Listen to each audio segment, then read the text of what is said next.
We are here to look at the most underrated cards of the Ruby and Sapphire TCG set. In case you're new to the channel, this is a series where we look at the best of the mid. By that I mean cards that were cool, interesting, good even, but were overlooked because of better cards in the set. Per tradition, we will begin by looking at the best cards in the set, which were Blaziken, a card that could pump itself up, deal a hefty chunk of damage, and deal spread damage on top of that.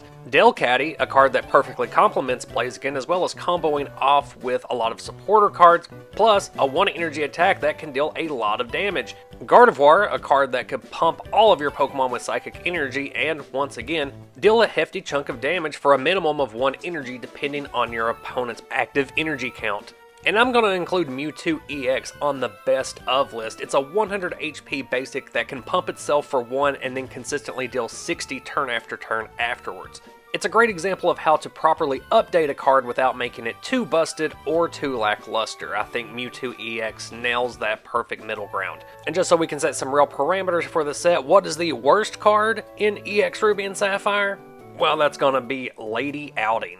This is a supporter card that lets you search your deck for up to 3 different types of basic energy cards and put them in your hand. I get what the card's going for. It wants to help out these potpourri style decks, but man, there is a lot of draw power out there, and if you can't get the energy cards you need off of 6 different draw supporters and energy search, you probably just need to rebuild the deck, bubby. There's really just no situation that justifies this being your choice of supporter for any turn. So with the Manectric set, let's start looking at the cards I feel are most underrated in EX Ruby and Sapphire, beginning with Sneasel EX. Unlike the Mewtwo EX that we already talked about, this one doesn't quite live up to the expectation of the card it's based on. 80 HP on a card that's going to give your opponent 2 prizes is not good, especially when its retreat cost has been increased from 0 to 1. So I'm not trying to justify this card as usable, but it's on the list because I think if you would have kept Beat Up as a double darkness attack,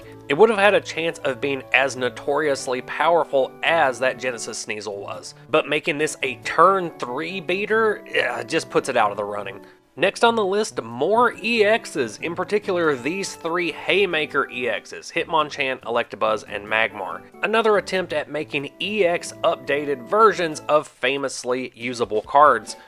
These are all 90 HP basics that can deal chip damage for 1 energy and a chunk of damage for 3 energy. They're not bad cards, and I think they almost justify being 2 prizers. The issue is that there are single prize Pokemon in format that can do the same job, if not better. The EX era was almost always more supportive of Stage 1 and Stage 2 Pokemon instead of the big basics that define the WotC era, so you don't mind taking the time to evolve up into a Machamp, a Manectric, or a Blaziken when the payoff is higher and the prize risk is lower. And speaking of Stage 2s, next on the list is Sceptile. This is the Lizard Poison Sceptile. First of all, 120 HP on a Pokemon that you can rare candy into play on turn 2 and use an attack on turn 2 that you're going to get added value every turn after that. Lizard Poison is just a lot of fun. You're getting 20 damage off of 1 colorless energy and at least 1 special condition guaranteed. No coin flips. These are all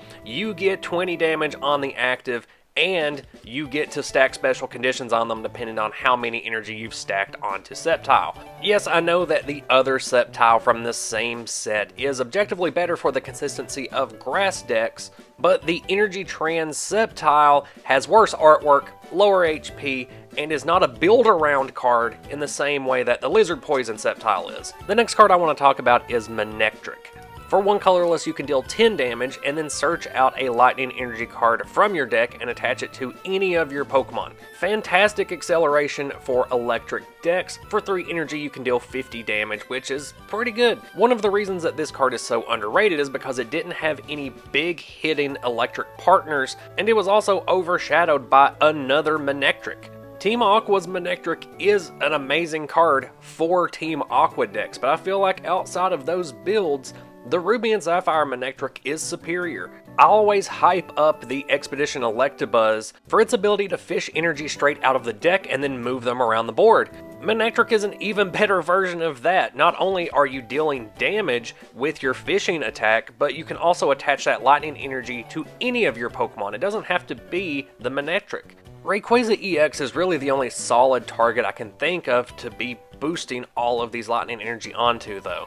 The final card on my underrated list is Sharpedo, and by extension Carvanha because it has the same Pokebody, but Sharpedo's really the one with the untapped potential here. It has the Pokebody Rough Skin, which puts 2 damage counters on your opponent's active Pokemon whenever it attacks into Sharpedo.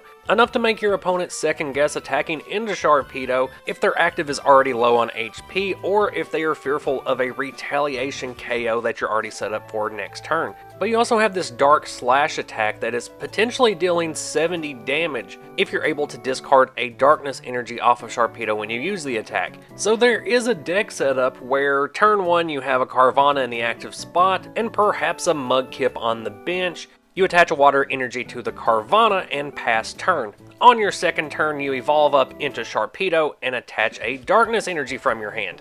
You rare candy that Mudkip on your bench up into Swampert, also from the EX Ruby and Sapphire, that is underrated a bit in its own right. Use its Water Call power to attach an additional water energy from your hand onto Sharpedo, and then deal 70 damage with Dark Slash by discarding the Darkness energy. That is a turn 2 70 damage attack, with more damage on the way if your opponent decides to attack into Sharpedo and activate its Rough Skin Pokebody. Now this is a bit of a stretch, you're not going to be able to get that set up consistently, but the EX formats do tend to run a bit slower, and this is a lot of damage to deal with that early in the game. Just some food for thought because that's what these underrated lists are all about. I wanted to wrap up this video with a mini set review for EX Ruby Sapphire. The Pokemon Company had a lot to prove with this set. This was the first release they were doing on their own, and it kinda shows. A lot of the card design is just stuff that had already been printed before. You had a trio of Stage 2 starter Pokemon that had powers that let them do fun stuff with the energy. Some bulky colorless cards that could just be added vanilla to other deck archetypes.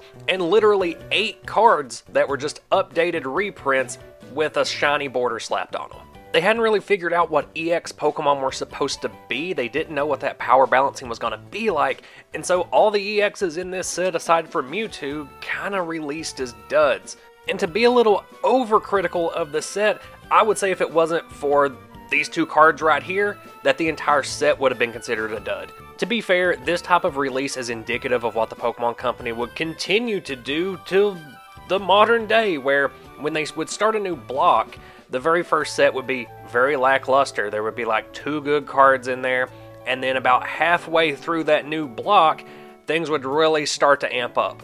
And we'll definitely talk about that more as we get through more of the EX era. For now, let me know your thoughts on this set. Let me know if I missed any hidden gems in EX Ruby Sapphire. Let me know which cards you agree with, which ones you disagree with, and let me know why. As always, thank you so much for watching the channel. Stay tuned for more Pokemon TCG content on the way. I'll see you then.